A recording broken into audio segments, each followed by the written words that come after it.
तुम्ही कधी जनावरांसाठी ब्युटी पार्लर पाहिले का? नाही ना? साताऱ्यातील एका छोट्या गावाने असा प्रयोग केला, जो संपूर्ण महाराष्ट्रात चर्चेचा विषय बनलाय. नमस्कार मित्रांनो, मी भागवत सुधाकर पांचाळ आणि तुम्ही पाहत आहात भागवत पांचाळ टॉक्स. महाराष्ट्राच्या ग्रामीण विकासाच्या नकाशावर सातारा जिल्हा नेहमीच अग्रगण्य राहिला आहे. या जिल्ह्यातील पाटण तालुक्यातील माण्याची वाडी या छोट्याशा गावाने जनावरांसाठी सुरू केलेले ब्युटी पार्लर म्हणजेच अत्याधुनिक स्नानगृह हे केवळ एक नाविन्यपूर्ण पाऊल नसून ते ग्रामीण अर्थकारण, पर्यावरण संवर्धन आणि पशु आरोग्य यांच्या एकत्रीकरणाचे एक उत्कृष्ट मॉडेल ठरले आहे. जुन्या पद्धतीने नद्या आणि ओढ्यांमध्ये जनावरांना आंघोळ घालण्याच्या प्रथेमुळे होणारे जलप्रदूषण रोखण्यासाठी या गावाने राबवलेला हा उपक्रम सध्या संपूर्ण महाराष्ट्रात चर्चेचा विषय ठरला आहे. हे ब्युटी पार्लर केवळ जनावरांच्या स्वच्छतेसाठी नसून त्यामध्ये संगीत, पाण्याचे फवारे आणि सांडपाणी पुनर्व्यापनाची शास्त्रोक्त व्यवस्था करण्यात आली आहे. त्यामुळे ग्रामीण विकासाची एक नवी परिभाषा तयार झाली. माण्याची वाडी ही ग्रामपंचायत केवळ या एका उपक्रमामुळे प्रसिद्धीस आलेली नाही, तर यापूर्वी या गावाने प्रशासकीय पारदर्शकता आणि नाविन्यपूर्ण योजनांच्या अंमलबजावणीमध्ये मोठे यश मिळवले आहे. तब्बल 82 पुरस्कारांनी सन्मानित झालेली ही ग्रामपंचायत महाराष्ट्रातील स्मार्ट व्हिलेज संकल्पनेचे जिवंत उदाहरण आहे. सातारा जिल्ह्यातील पाटण हा भाग सह्याद्रीच्या डोंगरांगामध्ये वसलेला असून येथे मोठ्या प्रमाणात पाऊस होतो. या भौगोलिक रचनेमुळे येथे पशुपालन हा शेतातील पूरक असणारा प्रमुख व्यवसाय. ग्रामपंचायतीने घेतलेल्या निर्णयामध्ये लोकसहभाग हा केंद्रबिंदू राहिला आहे. शासनाच्या विविध योजना केवळ कागदावर न राहता त्या प्रत्यक्ष जमिनीवर कशा उतरवता येतील याचा वस्तुनिष्ठ पाठ माण्याची वाडीने दिला आहे. जनावरांच्या या आधुनिक स्नानगृहाची निर्मिती सुद्धा याच लोकसहभागातून झाली असून त्यामध्ये गावातील ज्येष्ठ शेतकरी आणि तरुणांचा मोठा वाटा आहे.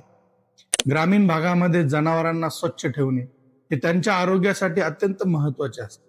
मात्र शेतकरी पारंपरिकरित्या आपल्या गायी, म्हशी आणि बैलांना जवळच्या नदीत किंवा ओढ्यात नेऊन आंघोळ घालतात. या प्रक्रियेमुळे जनावरांच्या अंगावरील घाण, केस, परजीवी आणि शेणाचे अंश थेट वाहत्या पाण्यात मिसळतात. यामुळे पाण्याचे नैसर्गिक संतुलन बिघडते आणि हेच प्रदूषित पाणी खालच्या बाजूला असणाऱ्या गावांसाठी पिण्यायोग्य राहत नाही.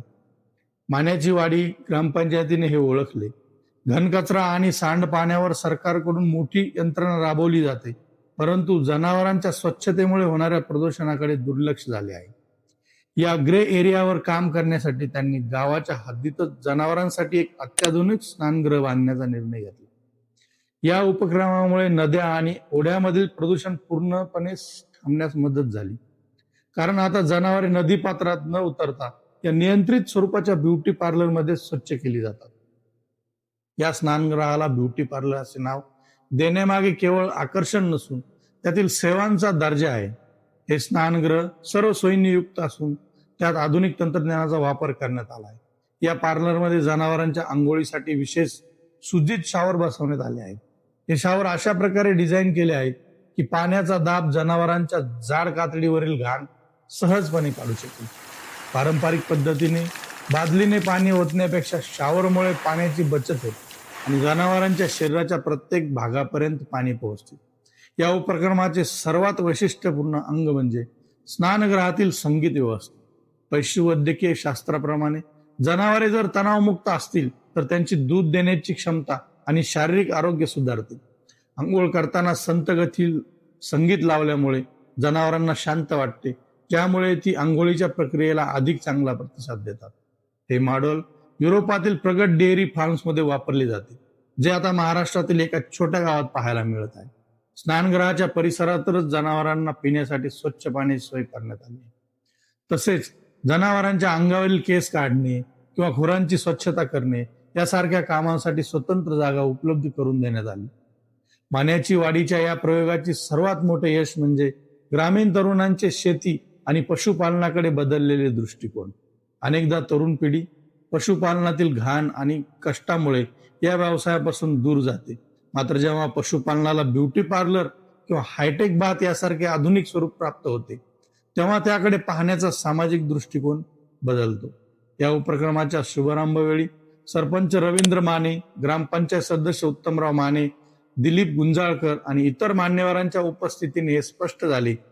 हा केवळ एक सरकारी उपक्रम नसून तो समाजाच्या आत्मसन्मानाचा भाग बनला आहे. यातून निर्माण होणारे मॉडेल विलेज अभ्यासासाठी आता महाराष्ट्राच्या कानाकोपऱ्यातून लोक येत आहेत, ज्यामुळे भविष्यात येथे ॲग्रो टुरिझमच्या संधीही निर्माण होऊ शकतात.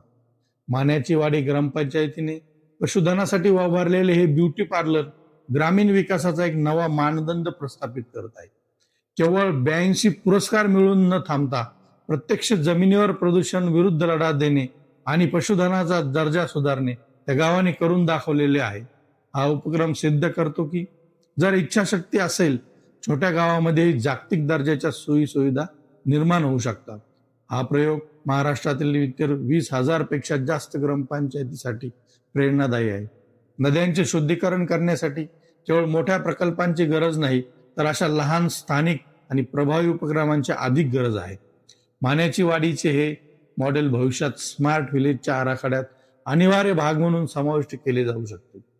जनावरांच्या आरोग्यासोबतच पर्यावरणाचे रक्षण करणारा हा ब्युटी पार्लर खऱ्या अर्थाने ग्रामीण महाराष्ट्राच्या सौंदर्यात भर घालणारा ठरला आहे. मित्रांनो, व्हिडिओ आवडला असेल तर लाईक करा, मित्रांसोबत शेअर करा आणि अशाच भन्नाट बातम्यांसाठी भागवत पांचाळ टॉक्स या चॅनलला सबस्क्राईब करायला मात्र विसरू नका.